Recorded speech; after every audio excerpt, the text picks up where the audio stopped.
Bonsoir à toutes et à tous et bienvenue pour ce nouvel live des Sentinelles. Donc, vous le savez, l'objectif de notre association est de rapprocher les citoyens des chercheurs, car nous croyons qu'ensemble, nous allons plus loin et surtout plus vite pour faire reculer le cancer. En créant notre communauté il y a maintenant quelques années, et qui regroupe aujourd'hui plus de 33 000 volontaires, nous souhaitions accélérer le lancement de recherches qui passent parfois beaucoup de temps à identifier des personnes volontaires pour y participer, retardant d'autant plus les résultats que nous attendons tous. Depuis sa création, les Sentinelles ont permis la réalisation de dizaines de projets et nous souhaitons aujourd'hui donner la parole aux chercheuses et aux chercheurs qui ont mené ces projets avec votre aide, grâce à votre participation, pour qu'ils nous en disent plus sur ces projets et surtout sur les résultats qu'ils ont pu obtenir grâce à vous. Donc aujourd'hui, nous accueillons le professeur Marie Préau qui va nous présenter les premiers résultats d'une étude qui a été lancée au printemps 2020 lors du premier confinement mis en place face à l'épidémie de la Covid-2019 et à laquelle près de 2900 sentinelles ont participé à l'époque. Donc Marie Préau est professeure à l'Université Lyon 2 au groupe de recherche en psychologie sociale et elle est également présidente du comité scientifique des sentinelles. Elle connaît donc très bien notre association. Avant de lui laisser la parole, quelques précisions sur le déroulé de ce live. Vous pouvez poser vos questions à Marie Préau sur son étude et ses résultats directement en commentaire du live, donc sur Facebook, ou par message privé si vous souhaitez que vos échanges restent confidentiels, puisque tous les commentaires que vous mettrez sur la vidéo pourront ensuite être consultés par tout le monde sur Facebook. On ne pourra pas forcément lire toutes vos questions, mais nous tâcherons de couvrir l'ensemble des sujets que vous aborderez dans les commentaires dans la deuxième partie du live après la présentation de Marie. Alors, on le sait, le sujet du Covid, on en entend beaucoup parler cette année, c'est un vaste sujet. Le but de ce live n'a pas pour vocation de un peu refaire le match de la gestion de la pandémie en France, qu'il s'agisse de la décision des confinements qui ont eu lieu, de la politique de vaccination ou des reports de traitements qui ont touché certains d'entre vous. Nous savons bien qu'il y a eu des reports de traitement. Nous savons que vous êtes nombreux à vous poser des questions sur vos droits à être vaccinés. On comprend l'importance qu'ont toutes ces questions, mais ce n'est pas le sujet du live de ce soir. Et si vous posez des questions, nous vous recommandons de les poser directement aux professionnels de soins qui vous suivent, aux centres de soins, qui sont les plus compétents pour y répondre. Enfin, dernier point, ce live sera disponible en replay sur notre page Facebook dès ce soir et demain sur YouTube. Voilà, donc je ne vais pas être beaucoup plus long pour ce propos introductif et je vais laisser la parole à Marie pour sa présentation et ensuite donc, nous aurons un temps d'échange avec elle à la suite de sa présentation. Merci à toi Marie. Merci beaucoup et bonsoir à toutes et à tous. Alors, je vais vous partager donc mon écran pour vous présenter. Et bien sûr, juste à ce moment-là, il n'y a plus mes diapos.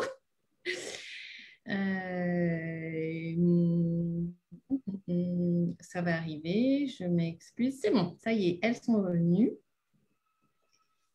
Et je vais donc vous présenter ça. Alors d'abord, je suis ravie de venir vous présenter cette première série de résultats parce que je crois que c'est important d'imaginer que nous avons, je vais vous raconter ça, recueilli beaucoup de données dans le cadre de ce projet, donc RAR2C, et c'est une esquisse de résultats. Il y a encore beaucoup d'autres thématiques que nous avons commencé les analyses, mais pas suffisamment abouties pour pouvoir vous les présenter.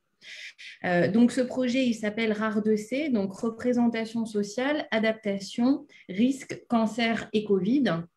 Et en fait, eh bien, il a commencé à être pensé, je pense, il y a un an pile, puisqu'il y a un an, au début de cette pandémie, je vais y revenir, eh bien, le Haut Conseil en santé publique, qui est une instance dont beaucoup vous avez peut-être entendu parler depuis un an, mais une instance de santé publique qui donne les grandes recommandations de prise en charge, avait identifié que les personnes qui étaient atteintes de cancer étaient des personnes considérées comme fragiles dans le cadre du peu d'informations que nous avions sur le Covid. Et donc, très rapidement, il nous a paru vraiment hyper important en tant que chercheur, de réagir très vite en mettant en place une étude qui permettrait de comprendre finalement quelles étaient les stratégies que nous allions mettre en place face à cette situation et face au sentiment d'être une personne fragile ou pas, ou bien d'avoir une personne fragile dans ses proches et notamment dans sa cellule de confinement. Et donc, ces stratégies que nous allions mettre en place à la fois dans les différents domaines de notre vie, à savoir le domaine conjugal, le domaine familial, plus social et professionnel, et d'essayer de voir s'il y avait justement un effet du cancer, que ce soit pour soi ou pour un proche. Et donc, à ce moment-là, comme je vous le disais, nous sommes dans un laboratoire et là, je représente donc 24 collègues chercheurs et pas mal de jeunes chercheurs. Et pour moi, c'est important aussi qu'ils se soient mobilisés autour de cette question dans laquelle finalement, nous étions tous impliqués, hein, puisque évidemment que l'ensemble de la population a été concernée.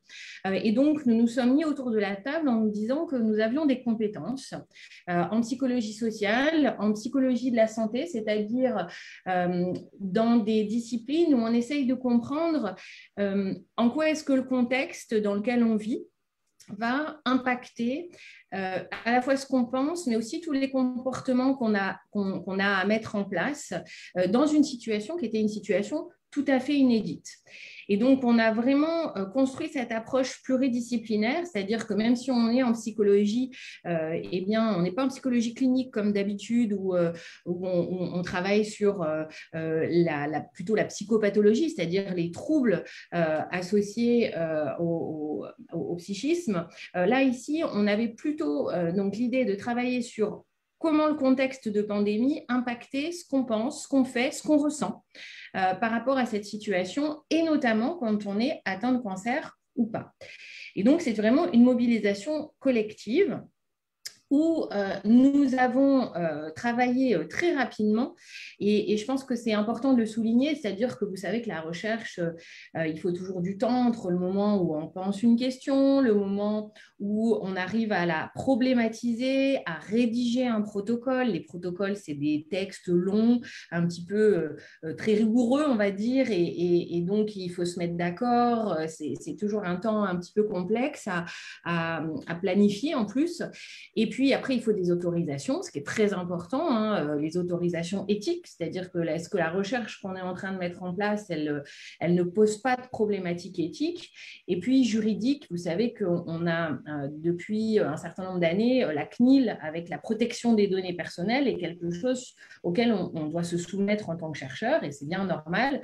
Mais tout ça, ça nécessite des autorisations de comités divers et variés. Je ne vais pas vous raconter tout ça, mais juste pour vous dire que finalement, cette étude, elle a vraiment été réalisée dans un délai assez court. On a réussi à obtenir des évaluations et donc des autorisations en urgence pour pouvoir monter ce projet qui, je le répète, et ça c'est vraiment important, concerne la période du premier confinement. Donc ça veut dire que tous les résultats que je vous présente aujourd'hui, il concerne une période qui était celle du 26 avril au 10 mai à peu près. On avait eu le premier vécu du confinement et nous, on a interrogé les gens au bout d'à peu près 1 mois et demi de confinement. Et donc, ça ne concerne que cette période-là. Ce n'est pas pour ça que, vu ce qui s'est passé après, ce n'est plus valable parce que vous le verrez, ce qui a été important, c'était d'appréhender les processus à l'œuvre, c'est-à-dire tout ce que ça génère d'un point de vue psychologique, d'un point de vue psychosocial, de s'être retrouvé dans cette situation de pandémie, notamment en fonction du fait qu'on a une histoire de cancer, qu'on est toujours sous traitement pour un cancer, ou bien qu'on est un proche de personnes atteintes de cancer, ou qu'on est juste participant à la plateforme Sentinelle et assez éloigné de la maladie. Donc, bon, pour la petite histoire, on a quand même aussi récupéré un petit peu d'argent parce que c'est important pour pouvoir bien faire les choses, pour mobiliser suffisamment de force pour faire les choses. Donc, on a mis en place une méthodologie qu'on appelle mixte, puisque nous, ce qui nous a intéressé, c'était vraiment de comprendre quelles étaient les perceptions, quelle était la qualité de vie et la perception des risques et des représentations des personnes qui allaient répondre au questionnaire, et cela à travers de ce qu'on appelle de supports de recueil de données. C'est-à-dire qu'on a tout fait en ligne, on est bien d'accord, hein, c'était une enquête qui était menée en ligne, mais il y avait deux façons d'y participer. Et on pouvait participer à l'une et ou à l'autre. Hein. Ce n'était pas du tout exclusif. Et pour celles et ceux qui ont participé, il y avait donc deux liens. Un premier lien qui permettait de remplir ce qu'on a appelé le journal de confinement. Ce journal de confinement, c'était un document qui était ouvert pendant 26 jours, donc à partir du 26 avril, et pour lequel on proposait aux personnes, et j'en reparlerai un petit peu plus tard, de raconter chaque jour ce qui leur arrivait. Et pour nous, c'était important d'avoir en fait un recueil de données où les gens s'exprimaient librement. Parce qu'en psychologie sociale, la façon dont on s'exprime, les mots qu'on utilise, la forme qu'on va avoir envie de donner à cette expression, eh bien, c'est très important parce que ça nous dit des choses, ça nous permet de mieux comprendre certains processus psychosociaux. Donc, j'y reviendrai juste après, mais ce journal de confinement, c'était un recueil libre, où chacun s'exprimait tous les jours s'il le souhaitait. Le deuxième recueil de données, c'était un recueil par questionnaire. Donc, ce questionnaire, en fait, comme je vous le disais, on a mobilisé des personnes avec des compétences un peu différentes qui avaient envie, du coup, de recueillir des vécus différents dans cette situation complètement inédite. Eh bien, comme il était un petit peu long au départ, voire très, très long, eh bien, on a décidé de le scinder. Et il y avait un premier bloc qui était obligatoire et pour lequel nous recueillons toutes les informations, ce qu'on appelle socio-démographiques, c'est-à-dire l'âge, le sexe, où on vit, le type de travail que l'on fait, est-ce qu'on a des enfants, voilà, toutes ces informations-là très classiques, mais qui sont importantes pour pouvoir mieux comprendre les résultats et puis décrire surtout les populations sur lesquelles on a recueilli ces résultats. Ça, c'est vraiment essentiel pour la recherche. Et ensuite, évidemment, toutes les informations par rapport à la maladie, c'est-à-dire est-ce qu'on est une personne atteinte de cancer ou pas, du coup, quelle localisation si c'est le cas, depuis de quand date le diagnostic, est-ce qu'on a des traitements, et puis si ce n'est pas le cas, est-ce qu'on est proche d'une personne atteinte de cancer ? Et par ailleurs, est-ce que aussi on est concerné par une maladie chronique? Parce que vous le verrez, on a aussi des personnes qui ont un cancer et aussi une autre maladie chronique. Et évidemment, si on répond à aucune de ces cases, il était très important de pouvoir aussi répondre à ce questionnaire. Et puis ensuite, donc, il y avait trois parties à choisir, enfin une des trois à choisir en fait. Une première qui portait vraiment sur les représentations qu'on avait à l'époque. Et quand on regarde même les questions maintenant, on se dit « Ouh là là, qu'est-ce que ça a changé ?» Mais ce n'est pas grave, ça reste toujours intéressant. Les représentations qu'on avait donc, du Covid et puis la perception qu'on avait des risques associés au Covid. C'est-à-dire, est-ce qu'on avait l'impression qu'on allait être contaminé? Est-ce que c'était quelque chose de grave pour nous ou pas? Le deuxième bloc, il portait plus sur ce qu'on appelle la qualité de vie, et je vais en reparler. C'est un élément très important pour nous, c'est-à-dire la façon dont on se sent de façon générale, et notamment dans la situation de confinement. Et là, on avait aussi pas mal de questions pour comprendre quelles étaient les conditions de confinement. Je vous rappelle, à l'époque, c'est la première fois qu'on était confiné. On n'imaginait même pas que ça allait se produire une deuxième, voire une troisième fois. Et c'était super important de comprendre le lieu où on était confiné, chez soi, ailleurs, avec qui, dans quelles conditions, si on avait plein d'enfants et qu'on télétravaillait ou pas. Donc voilà, avoir un petit peu tous ces éléments-là. Et puis le coping que vous avez ici sur la diapo, le coping en fait, c'est quelle stratégie je mets en place pour gérer la situation. Et alors, je ne reviendrai pas forcément aujourd'hui parce qu'on n'a pas encore trop analysé le coping, mais c'est vraiment l'idée de comprendre comment j'ai fait, et en donnant une liste, hein, bien sûr, pour gérer cette situation qui était particulièrement inédite et quand même potentiellement stressante, voire très stressante. Et troisième bloc, c'était le bloc sur le télétravail, où là, il y avait tout un tas de questions sur les personnes qui télétravaillaient et les conditions de ce télétravail. Donc ça, c'était vraiment la méthode que l'on a mis en place. Et alors, je vous dis juste quelques mots sur le journal de confinement, ou plutôt les journaux de confinement. Puisque je ne présenterai pas de résultats encore. Il y a des collègues chercheurs qui travaillent dessus encore actuellement, et donc les résultats étaient, je pense, pas assez parlants en fait pour l'instant, et pas finalisés pour être publiés ou présentés. Donc, juste pour redire que c'était un espace libre, hyper important pour nous, cet espace libre, pour appréhender le vécu. Et en fait, ce qu'on va regarder dans cet espace libre, c'est comment les gens se sont exprimés. Et c'est intéressant parce qu'en fait, il y a des personnes qui se sont appropriées ce journal de confinement en le considérant comme un journal intime, en exprimant vraiment leurs ressentis, leur vécu jour par jour. Et puis, il y a d'autres personnes qui l'ont plus appréhendé comme un agenda. À 8 heures, je fais ça, à 9 heures, je fais ça, avec plus ou moins de précision. Et donc, pour nous, ça va être vraiment intéressant à la fois de travailler, j'ai envie de dire, le fond et la forme. C'est-à-dire, quels thèmes ont été abordés, qu'est-ce que les gens ont raconté, vraiment de quoi ils ont parlé, le contenu, mais aussi la façon dont ils en ont parlé. Et ça va nous aider à comprendre comment chacun a vécu cette situation de premier confinement et possiblement à faire des recommandations, notamment pour l'accompagnement des personnes dont on identifie que ce vécu était vraiment difficile. Et donc, juste pour votre information, il y a 79 personnes qui ont répondu au moins une fois. Et en fait, certains, donc si je me souviens bien, il y a 2 personnes qui sont allées au bout du recueil, c'est-à-dire qui ont répondu les 26 jours, et puis un certain nombre d'autres personnes qui ont répondu 2, 3, 4 fois. Et on a du coup, nous, 125 récits de personnes sur lesquelles on est en train de travailler. Et j'espère qu'on pourra vous présenter des résultats dans une prochaine édition de Facebook Live, par exemple. Ensuite, donc le questionnaire. Alors, comme je vous le disais, le questionnaire, il a été en ligne du 25 avril au 7 mai. Vous pourriez me dire pourquoi pas plus, puisque le confinement s'est arrêté un petit peu après. Bien parce qu'en fait, quand on lance une étude sur Sentinelle, on sait très bien à quel point c'est au début surtout que tout le monde remplit. Et je pense qu'entre le 25 et le 28, on a eu 90% des personnes qui ont apporté leur réponse. Donc, ce n'est pas forcément nécessaire de poursuivre plus longtemps. Et donc, eh bien, on a eu 2884 personnes, donc participants et participantes, qui ont rempli tout le questionnaire.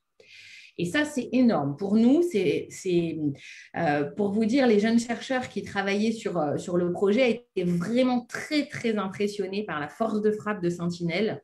Alors, moi, je suis un tout petit peu plus habituée, mais toujours aussi admirative, puisque je fréquente Sentinelle depuis longtemps. Et puis, un certain nombre de collègues chercheurs connaissent bien aussi Sentinelle, mais c'est juste génial.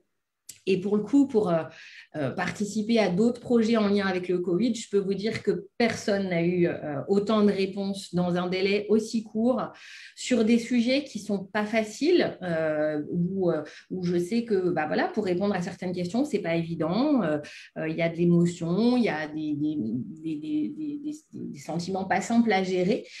Mais en tout cas, c'est vraiment une très, très belle réussite. Et surtout, ça nous permet, nous, de pouvoir faire des choses hyper intéressantes. Parce que vous savez que plus on enquête de monde, plus on a de personnes qui répondent, et 2800, c'est vraiment beaucoup, plus en fait, d'un point de vue des analyses qu'on peut faire, des statistiques, des calculs qu'on peut faire derrière, eh bien, on peut travailler beaucoup plus finement sur les processus psychosociaux.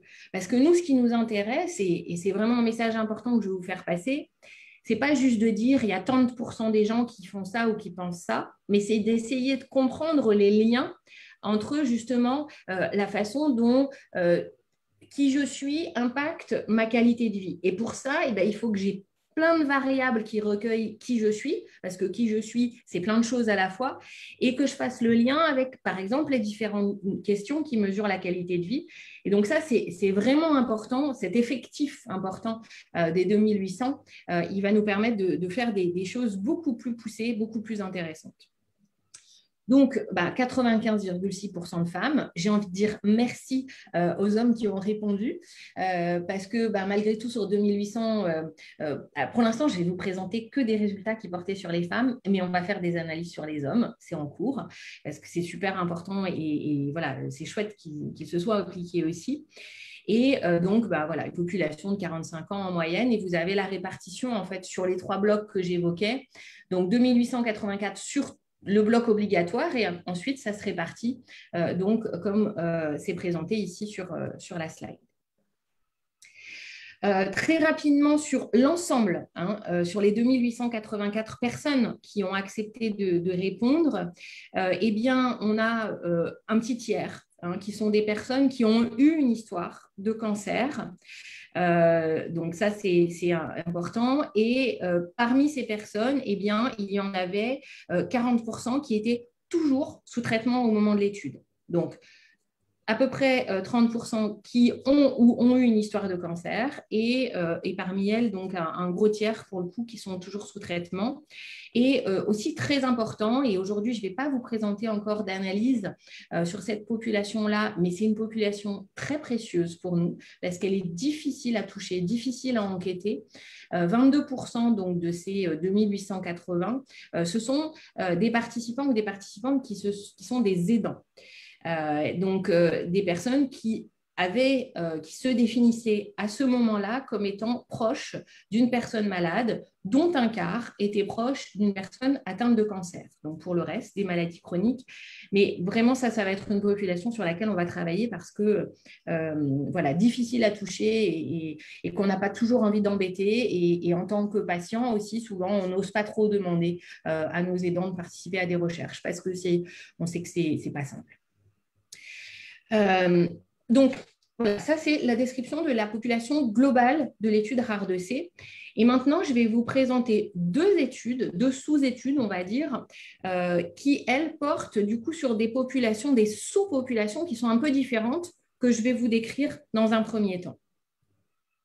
La première question à laquelle on a eu envie de répondre, parce qu'elle nous paraissait importante, c'était de savoir qui étaient les personnes qui avaient le sentiment que leur prise en charge allait être altérée, donc leur prise en charge à moyen long terme, mais c'était plutôt à moyen terme, allait être altérée par cette pandémie. Alors, il se trouve que, vu les effectifs, on a plutôt travaillé sur les femmes parce que, évidemment, que cette question, elle est valable chez les personnes atteintes de cancer et qui fait sens surtout quand on est sous traitement. Et donc, du coup, eh bien, on a travaillé sur une sous-population de 298 femmes qui étaient donc atteintes de cancer et sous traitement et qui avaient donc les caractéristiques que je vous présente ici. Donc, elles avaient en moyenne 53 ans. On avait une très grosse proportion d'entre elles qui travaillaient, malgré le fait qu'elles étaient sous traitement. Leur diagnostic datait pour 50% d'entre elles de 1 à 5 ans. Et on était sur une grande majorité de cancer du sein qui est lié à la population sentinelle. Et puis, important aussi, pour plus de 20% d'entre elles, elles avaient aussi une autre maladie chronique en plus du cancer. On a regardé un petit peu pour ces 298 femmes eh bien, comment elles étaient prises en charge pendant ce premier confinement. Donc là, on est vraiment sur cette période jusqu'au tout début mai. Et donc, vous savez qu'on a 3 lieux de prise en charge médicaux pour le cancer, 3 lieux de prise en charge principaux, je voulais dire, pardon, pour le cancer. Les centres, donc vous les avez en bas là, dans le petit encart rosé, en fait, on a les centres de lutte contre le cancer qui ont souvent un petit nom entre guillemets qui ne peut pas forcément vous laisser penser que c'est un centre de lutte contre le cancer. Je pense au centre Léon Bérard, à Curie à Paris, et puis il y en a plein d'autres partout en France. Donc, ce sont vraiment des centres dédiés à la prise en charge des cancers. Donc, on va appeler nous les CLCC. Ensuite, il y a les hôpitaux publics dans des moyennes villes et universitaires quand on est sur des plus grosses agglomérations, donc les CH ou les CHU. Et puis, il y a les établissements privés. C'est important en fait pour nous d'avoir une visibilité sur le lieu de prise en charge parce qu'en termes de recommandations qu'on va faire derrière, évidemment que ces différents lieux de prise en charge sont je ne vais pas dire qu'ils sont plus ou moins attentifs, parce que je pense qu'ils sont tous attentifs à ces recommandations, mais en tout cas, ils se sentent plus ou moins ciblés. Et donc, ce sont des fonctionnements de structure aussi un petit peu différents. Dans notre échantillon, des 298 femmes, on en avait presque la moitié, donc 48%, qui étaient prises en charge dans des centres de lutte contre le cancer, environ 30% dans des hôpitaux publics ou universitaires, et puis le reste de ces femmes, donc 20% environ, dans des établissements privés. Et donc, ce qu'on a regardé, c'était est-ce qu'il y avait eu des rendez-vous de suivi qui ont été reportés ou annulés? Et du coup, où est-ce que ces rendez-vous avaient principalement eu lieu? Est-ce que c'était dans l'un des trois centres de prise en charge? Et en fait, ce qu'on voit ici, c'est qu'il n'y a pas tellement de différence, hein, si ce n'est peut-être un tout petit peu moins, mais je pense que ce n'est pas significatif d'un point de vue statistique, mais on a à peu près le même taux de report ou d'annulation, de rendez-vous de suivi, j'insiste, et pas de traitement par rapport à ces différents lieux. Ensuite, j'ai dû faire une petite bêtise. Voilà. Ensuite, on a voulu regarder ces rendez-vous médicaux ou ces examens qui, pour le coup, étaient annulés ou décalés. Combien il y en avait qui étaient annulés ou décalés par les établissements? Parce que ça, c'est hyper important aussi de voir que parfois, dans le champ plus large des maladies chroniques, on a beaucoup de personnes qui ont elles-mêmes annulé les rendez-vous. Là, nous, on a regardé annulés ou décalés par l'établissement et on voit que ça concerne, dans notre échantillon des presque 300 femmes, 4 femmes sur 10. Et on observe aussi qu'on avait, pour les rendez-vous de suivi qui ont été maintenus classiquement, une grosse proportion, donc plus de la moitié, qui du coup ont basculé en téléconsultation. Et enfin, sur les traitements, on voit qu'il y a eu donc un peu moins de 2% de report ou d'annulation de rendez-vous de traitement et 2% de changement de traitement. Et je pense que ça, on pourra éventuellement en reparler. On est ici principalement sur la reconstruction, hein, mais c'est quelque chose sur lequel on pourra rediscuter. On a regardé, nous aussi, parce que c'est hyper important d'un point de vue psychosocial, ce qui s'était passé dans les relations avec les soignants, avec les équipes médicales. Et en fait, on a regardé, parce que souvent, c'est un indicateur d'autres éléments importants, s'il y avait une détérioration. Et ce qu'on regarde sur 2 critères principaux, quand on travaille sur les relations avec les équipes médicales, il y a 2 éléments importants qui sont la confiance et la communication. Et donc, ce qu'on observe, c'est qu'on a 12% des femmes qui considèrent qu'il y a vraiment une détérioration de la relation de confiance avec leur équipe soignante. Et pour un quart d'entre elles, donc sur l'échantillon global, c'est plutôt la qualité de la communication avec l'équipe médicale qui s'est détériorée. Et enfin, donc, une fois qu'on a bien décrit cette population des 298 femmes donc, qui ont répondu et qui étaient donc sous traitement pour un cancer au moment du confinement, eh bien, on voit que 65% d'entre elles, et c'est vraiment pour ça qu'on a voulu regarder qui elles étaient, 65% d'entre elles ont peur. Ont peur que leur prise en charge se dégrade sur le long terme. Et donc, pour nous, c'était important de comprendre, avec des analyses un petit peu plus poussées que juste descriptives, de comprendre ces 65% de femmes, en fait, qui elles sont. Et donc, les résultats que vous avez en dessous, c'est bien des facteurs qui sont indépendamment associés les uns aux autres. C'est-à-dire qu'une femme, elle peut cumuler ces facteurs et le cumul fait que, du coup, elle a d'autant plus de chances de faire partie de ces 65% de femmes qui ont peur. Et donc, ce qu'on voit, c'est que ce sont quand même proportionnellement plus souvent des femmes plus jeunes, qui craignent pour leur prise en charge. Ce sont les femmes qui ont relaté, ont rapporté, ont ressenti une détérioration de la qualité de la communication avec l'équipe médicale depuis, évidemment, la crise. ce sont aussi celles qui doivent se rendre dans un établissement médical pour recevoir leur traitement. Donc, en fait, ça, c'est aussi une autre façon de dire que ce ne sont pas des femmes qui sont ni sous hormonothérapie, ni sous chimiothérapie orale, puisque l'un est exclusif de l'autre. Donc, voilà, le fait de devoir sortir de chez soi et de se rendre dans une structure de soins, c'est clairement un facteur qui impacte et qui est associé à plus de crainte. Et puis, ce sont plus souvent des femmes qui sont soignées dans des hôpitaux ou des CHU ou dans des établissements privés.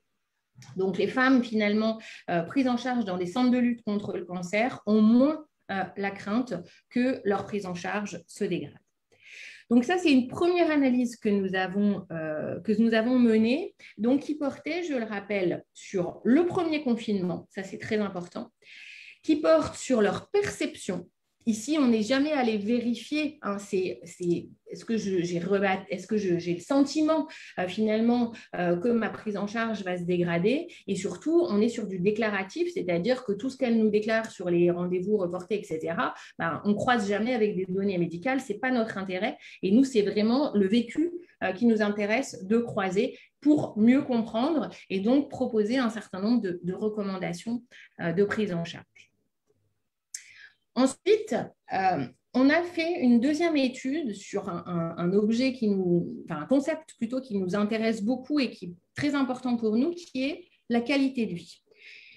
Alors, la qualité de vie, à quoi ça sert ? La qualité de vie, c'est un concept très vaste. Quand on vous dit qualité de vie, chacun va un petit peu l'entendre de façon différente.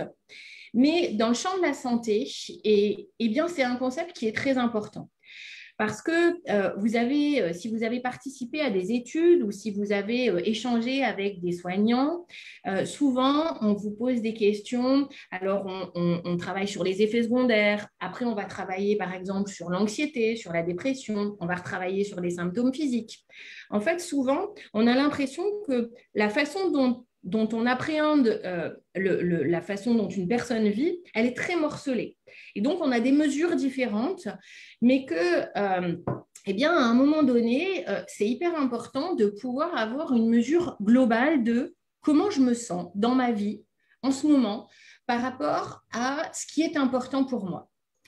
Et donc, du coup, ce concept de qualité de vie, il a été beaucoup travaillé par les cliniciens, mais aussi beaucoup par les sciences sociales, donc les chercheurs en sciences sociales qui travaillent sur le vécu des personnes pour pouvoir trouver des outils qui soient pertinents pour appréhender de façon globale la façon dont on se sent. Et donc, du coup, c'est nécessaire de déterminer des dimensions.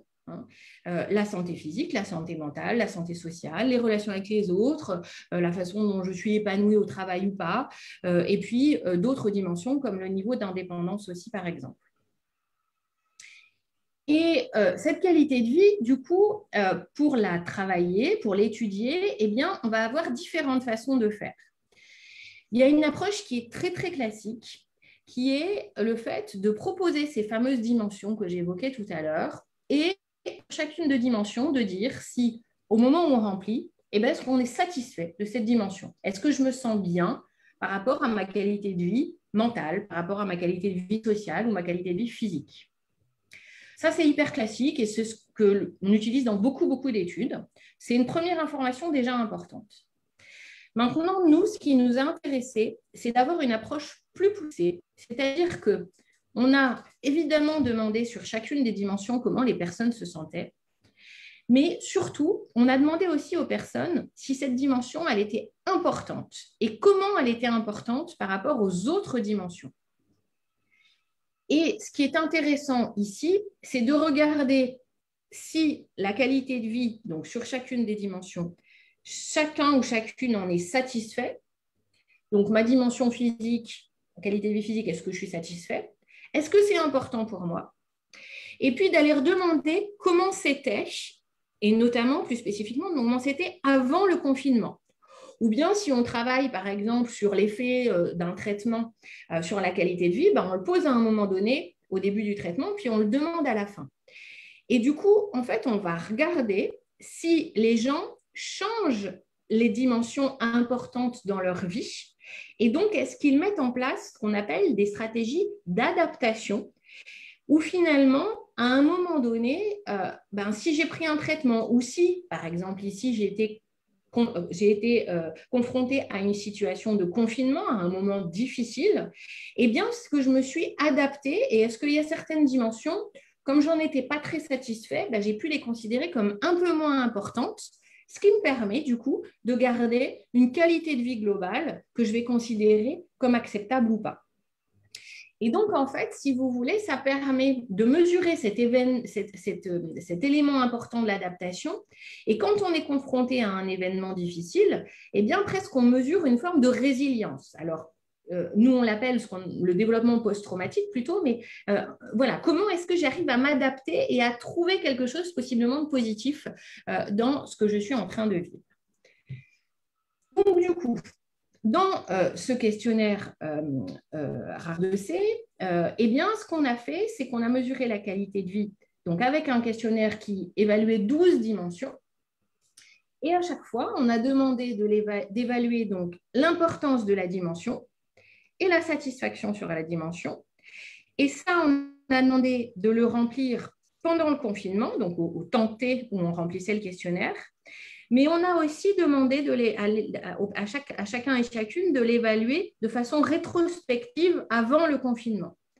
Alors, bien sûr que d'habitude, on préfère le faire à 2 temps différents et parler que du ici et maintenant. Mais là, on n'avait pas vraiment le choix. Il fallait quand même qu'on ait cette mesure pré-confinement qui nous paraissait hyper importante.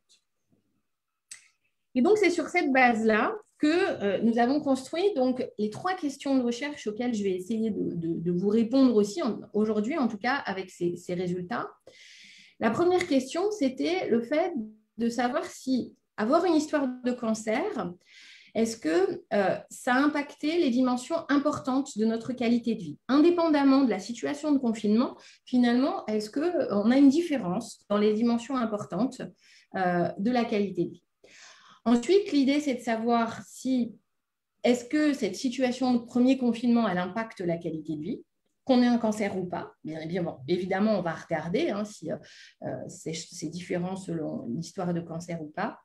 Et puis, est-ce que ce premier confinement, il a un impact spécifique sur la qualité de vie des femmes avec une histoire de cancer?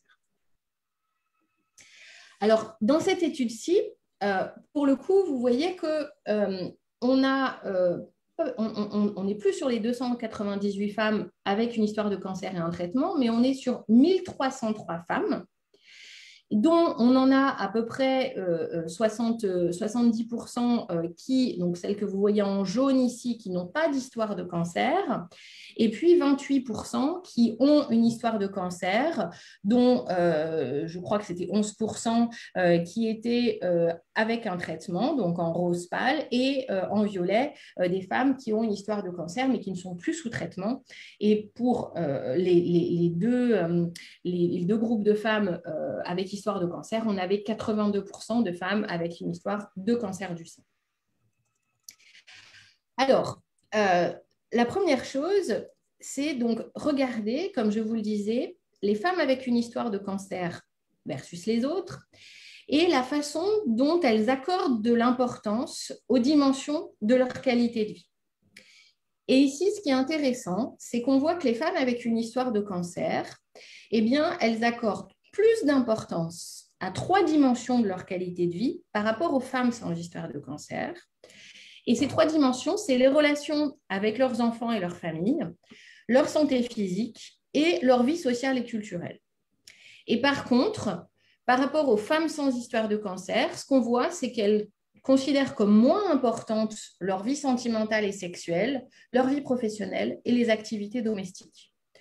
Donc là, c'était indépendamment de la situation de confinement. Déjà, sur l'importance accordée à chacune des dimensions, on voit une différence liée au fait d'avoir une histoire de cancer.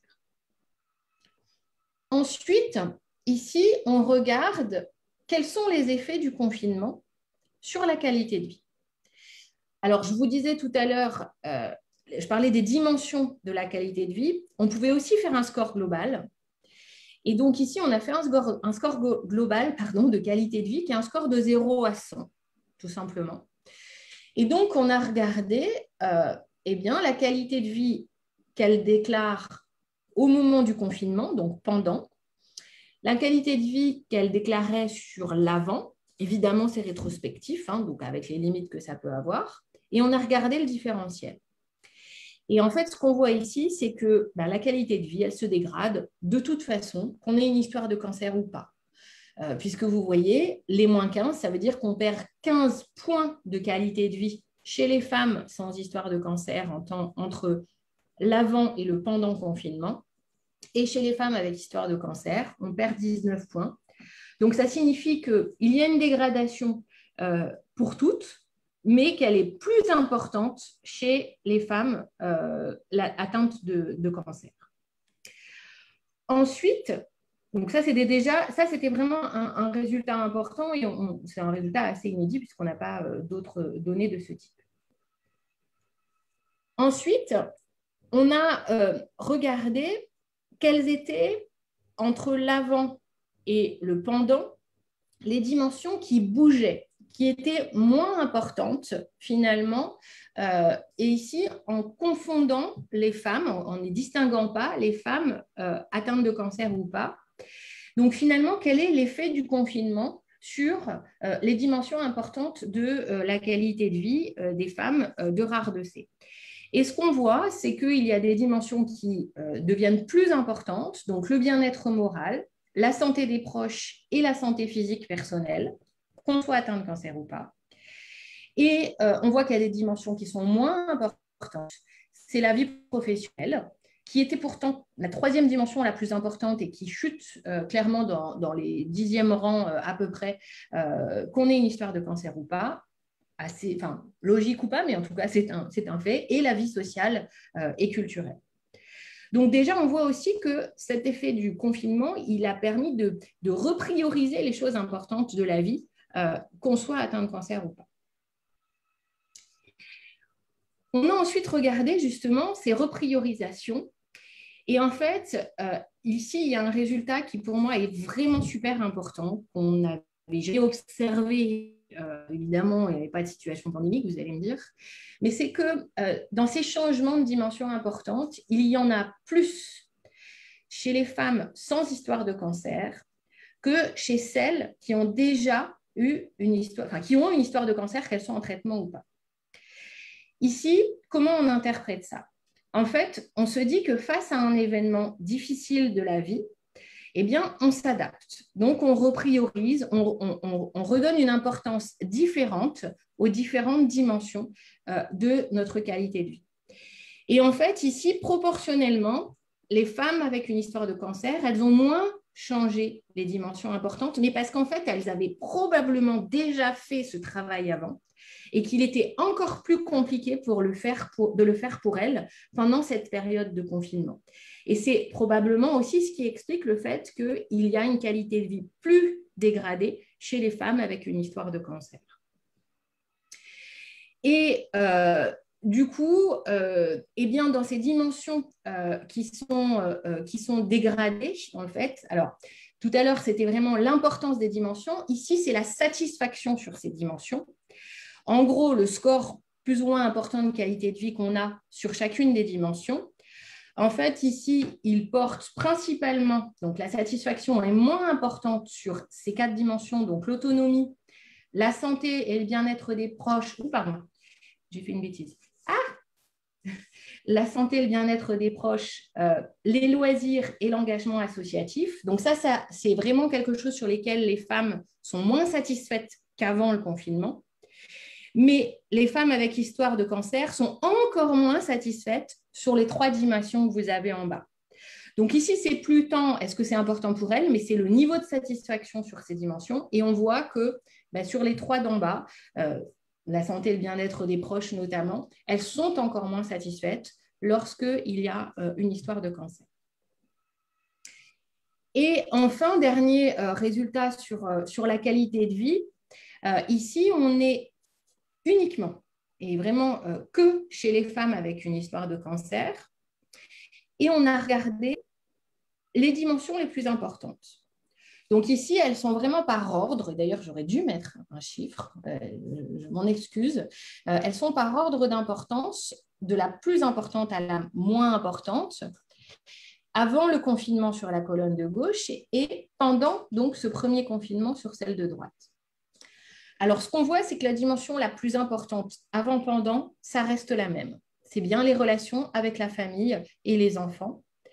Par contre, ce qui est intéressant, c'est que la santé et le bien-être des proches, qui arrivaient plutôt en 5e position, donc par ordre d'importance avant le confinement, a rebasculé clairement en 2e position, donc est devenu quelque chose de très important dans les dimensions qu'elles souhaitent, qu'elles considèrent importantes pour leur qualité de vie. Ce qu'on voit, c'est que la vie professionnelle, qui donc était pas trop mal placée, 6e position, disparaît complètement des dimensions importantes pendant le confinement, donc y compris chez les femmes qui travaillent. Et puis, on voit que des dimensions, notamment comme l'autonomie, qui était donc plutôt vers la fin, redevient une dimension importante. De même pour les loisirs, qui aussi reprend une dimension plus importante. Et puis, la vie sociale et culturelle, elle bascule. Donc, vous voyez qu'elle est ici plutôt bien placée et elle arrive en dernière position pendant le confinement. Donc, on voit ici vraiment des repriorisations de certaines dimensions de la qualité de vie chez ces femmes, plutôt ici vraiment avec une histoire de cancer. Alors, qu'est-ce qu'on apprend de ces résultats? On apprend d'abord que clairement le confinement, il a impacté la qualité de vie de toutes les femmes qui ont participé à cette étude, quel que soit leur rapport au cancer. Ça, c'est un premier résultat important. Mais on voit que chez celles qui ont une histoire de cancer, elle s'est encore plus dégradée. Et puis, je vous ai un petit peu expliqué pourquoi. On voit que les femmes ont repriorisé, mais que cette repriorisation, a priori, elle n'est pas exactement la même qu'on ait une histoire de cancer ou pas. Mais dans tous les cas, un résultat vraiment important, c'est que l'histoire de cancer, c'est bien un facteur de vulnérabilité face à cette situation de confinement.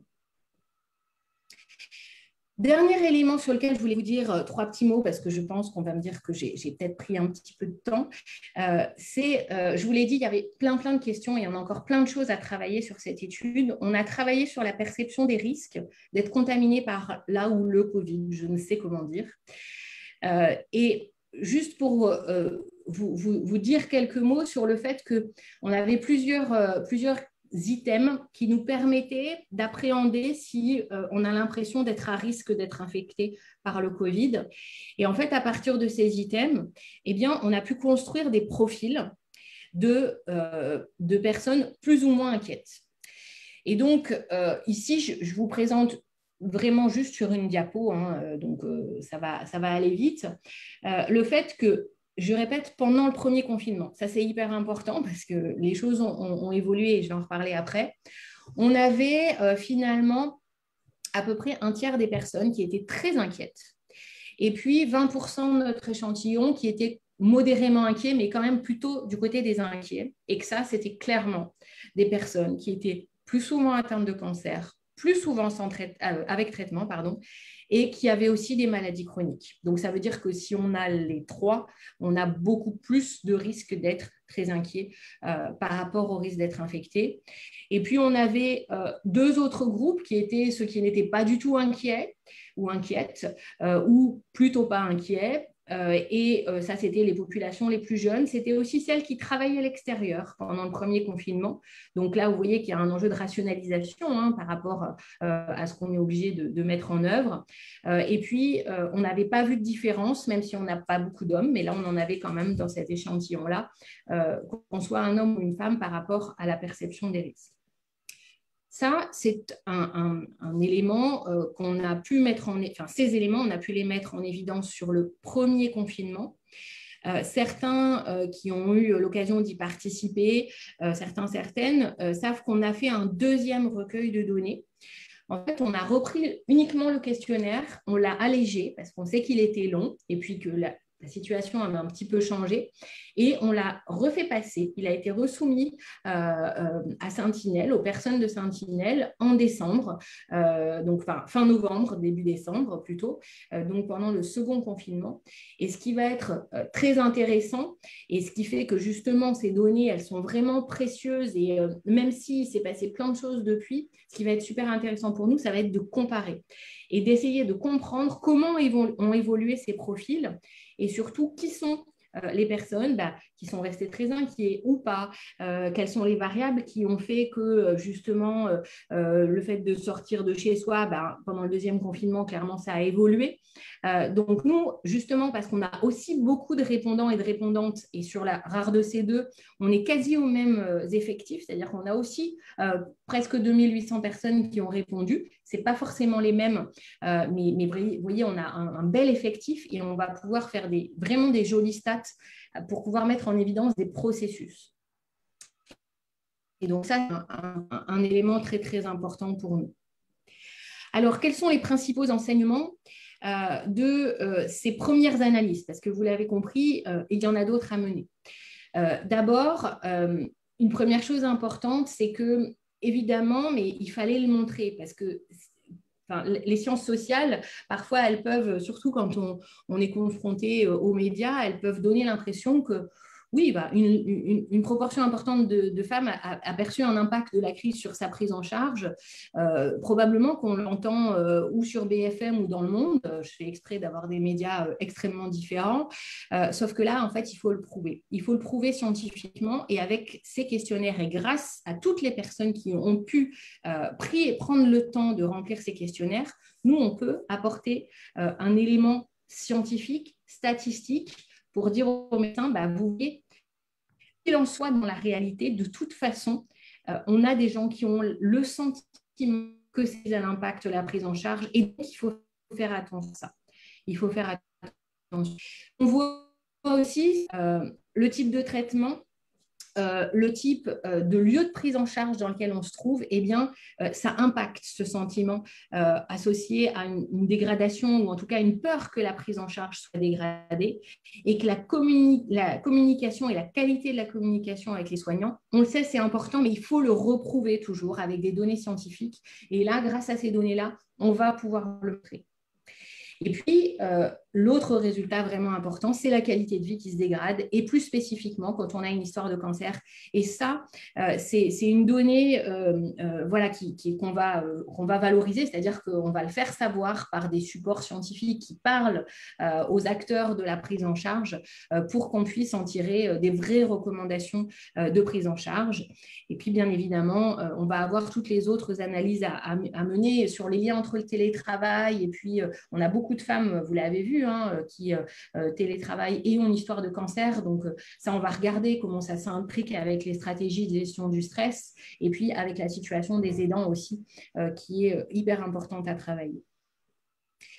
Et pour terminer, ce que je veux vous dire par là, c'est que ici, on a des résultats, certes, qui portent sur le premier confinement, mais comme je vous le disais, on a travaillé des processus. Et les processus d'adaptation de la qualité de vie, c'est quelque chose qui est encore relativement mal connu. En fait, souvent, et c'est très important de le faire aussi, on a des évaluations de la qualité de vie dans l'approche classique que je vous ai décrite tout à l'heure, c'est-à-dire que, par exemple, pour évaluer un traitement, on mesure la qualité de vie qui est associée à ce traitement. Est-ce que les gens ont une bonne ou une mauvaise qualité de vie quand ils prennent le traitement ? C'est très important de le faire, mais du coup, ça ne nous dit pas comment est-ce que nous, on évalue notre qualité de vie et comment on la réajuste.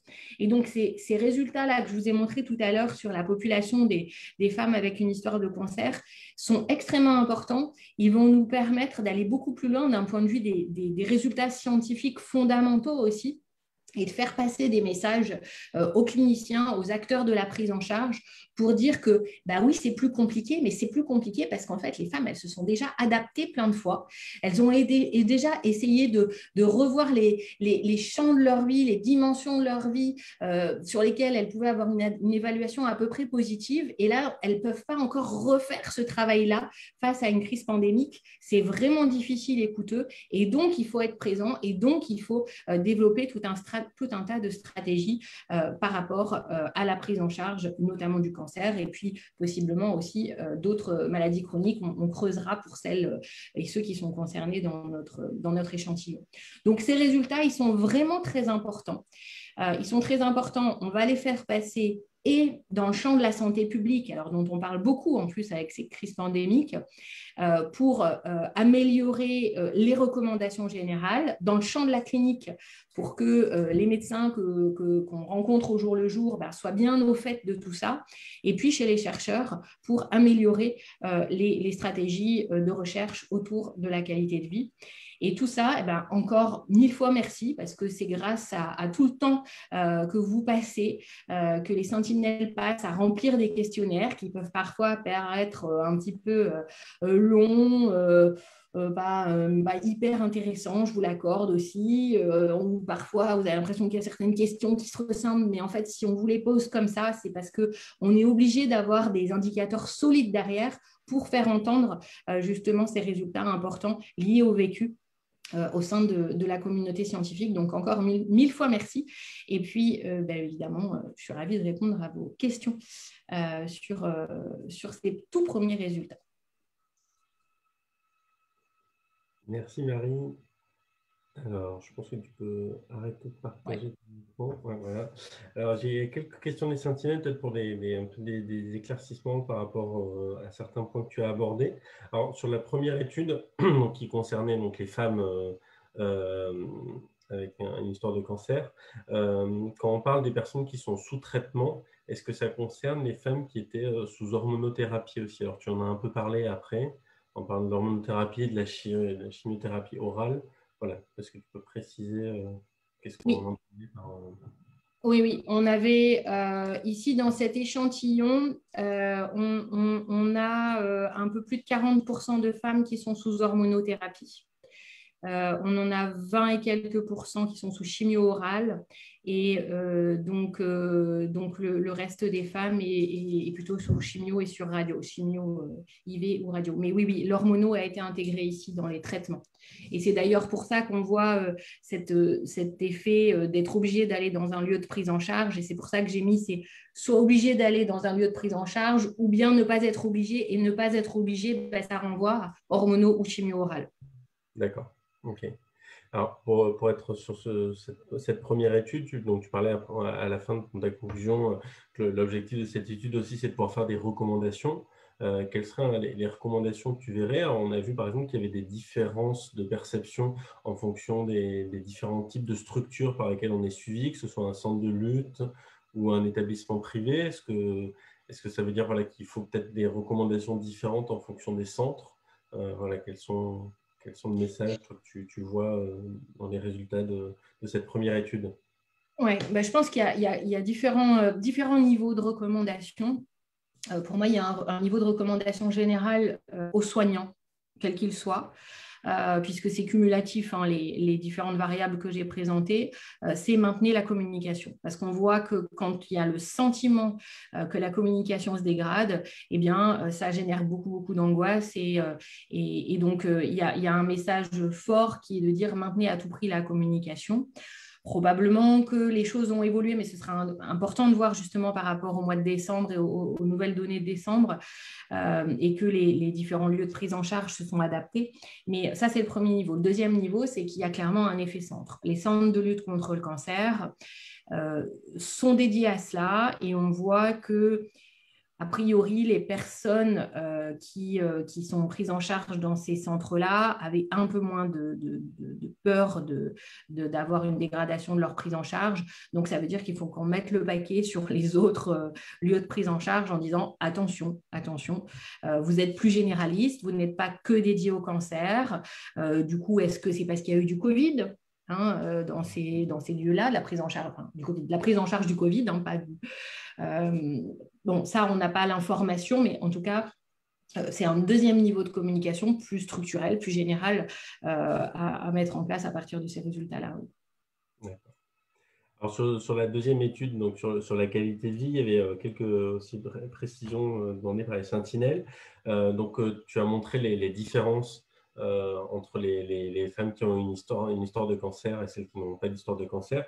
Est-ce que vous avez vu un effet de la situation familiale des sentinelles? Est-ce que voilà, le fait d'être célibataire ou en couple ou avec des enfants, est-ce que ça a un impact sur la qualité de vie et sur l'adaptation au confinement?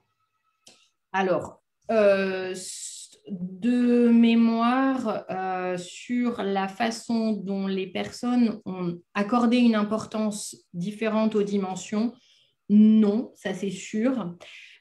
Sur la satisfaction, non plus autant que je me souvienne. On a regardé en effet les enfants, on avait regardé les enfants dans le foyer pendant le confinement et je ne me souviens pas qu'il y ait un effet sur la satisfaction en tant que telle non plus.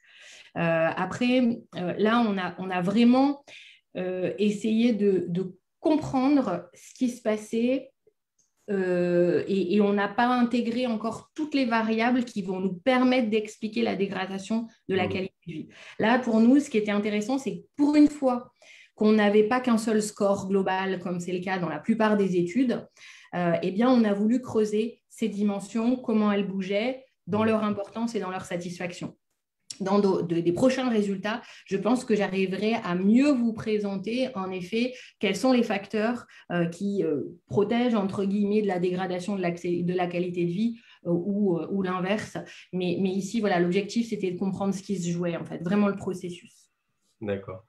Moi, donc, je pense que, et donc, une autre interrogation, c'était donc sur la situation familiale, c'était ce qui a un impact du milieu de vie, c'est-à-dire est-ce que dans les personnes qui ont répondu, il y a des personnes qui vivent en milieu rural, en milieu urbain? Est-ce que voilà, il y a une différence? Est-ce qu'il y a des départements ou des régions de France où la qualité de vie s'est plus dégradée? Est-ce que voilà, c'est quelque chose peut-être que vous regarderez par la suite ou... Ouais. Ouais, on ne l'a pas du tout regardé encore. Pour le moment, on n'a pas regardé. On a cette information-là parce qu'en effet, elle est importante. Et puis, on voyait bien déjà pendant le premier confinement que la crise Covid ne se déroulait pas de la même façon selon les régions de France. Donc, on a bien cette information sur les régions, pas sur les départements, mais on a sur les régions. Et oui, on va regarder. On va regarder. D'accord. Et peut-être pour conclure sur cette deuxième étude, là aussi, quelles seraient pour toi les grandes recommandations qu'on peut tirer de cette deuxième étude pour soit éventuellement voilà, pour les mois à venir et éventuellement aussi pour faire face peut-être voilà, est-ce que cette étude pour toi c'est un peu un modèle de la manière dont les personnes peuvent s'adapter à des événements de santé ou des événements sociaux importants? Oui, ben moi je pense que ce qui est important ici, c'est de montrer que euh, pour une fois qu'on travaille sur l'adaptation, on voit que l'adaptation, ici, on a pu la mettre en évidence. C'est-à-dire qu'on a des données chiffrées et c'est ça qui convainc les chercheurs. Hein, si on n'a pas voilà, d'éléments vraiment tangibles à leur présenter. Et du coup, le message important pour moi ici, c'est de dire que quand on a une histoire de cancer, on a déjà fait tout un travail d'adaptation et on aurait pu se dire, ben, comme on l'a déjà fait une fois, on pourrait le faire une deuxième fois. Ben non, en fait. On voit que cette adaptation, elle nécessite de mobiliser des ressources psychologiques, psychosociales, et que du coup, quand on se retrouve dans une situation comme celle qu'on vit depuis un an, eh bien, ces ressources, on les a déjà pas mal altérées, on a tiré dessus, j'ai envie de dire. Et donc, il faut que probablement que dans la prise en charge, on soit encore plus attentif à des personnes qui ont vécu des situations difficiles pour lesquelles elles ont dû vraiment mobiliser ces ressources parce que elles ne sont pas comme tout le monde, entre guillemets. Il y a déjà eu une difficulté, il y a déjà eu tout un travail de fait. Et donc, attention, les soignants, il faut se dire qu'en effet, quand on a une histoire de cancer et possiblement une maladie chronique à avoir, hein, c'est pour ça que je reste avec Dessi sur le volet maladie chronique, parce qu'on a pas forcément creusé plus que ça, mais on a déjà beaucoup œuvré pour maintenir un niveau de qualité de vie qui soit à peu près satisfaisant. Et donc, c'est aux soignants aussi, dans la prise en charge, de bien avoir ça en tête, je pense, et d'être d'une grande tolérance et empathie par rapport à ce qu'ils peuvent mettre en œuvre avec leurs patients. Très bien. Mais écoute, Marie, merci beaucoup pour ta présentation et tes réponses. La présentation qui était très pédagogique sur ces projets de psychologie sociale qui sont vraiment très importants. Et voilà, montrer aussi que la, ce confinement, il y a la prise en charge sanitaire, mais il faut aussi se préoccuper des questions de qualité de vie qui sont essentielles dans ces périodes qui sont très difficiles pour nous tous depuis de nombreux mois. Donc, merci à toi. Je vous donne rendez-vous le 8 avril pour un prochain live sur une autre étude qui s'appelle Cogplainte. C'était sur l'impact des chimiothérapies sur les aspects cognitifs avec Marie Lange de Caen. Vous pouvez aussi, on donne rendez-vous sur le site des Sentinelles pour participer à d'autres études. Notamment, en ce moment, il y a une étude sur l'activité physique et les recommandations pour améliorer la pratique de l'activité physique chez les femmes qui sont atteintes d'un cancer. Donc, on vous donne rendez-vous sur notre site, sur nos réseaux sociaux pour être tenu informé de nos prochains rendez-vous. Et on vous souhaite une bonne soirée. Merci, à très bientôt. Merci beaucoup, belle soirée.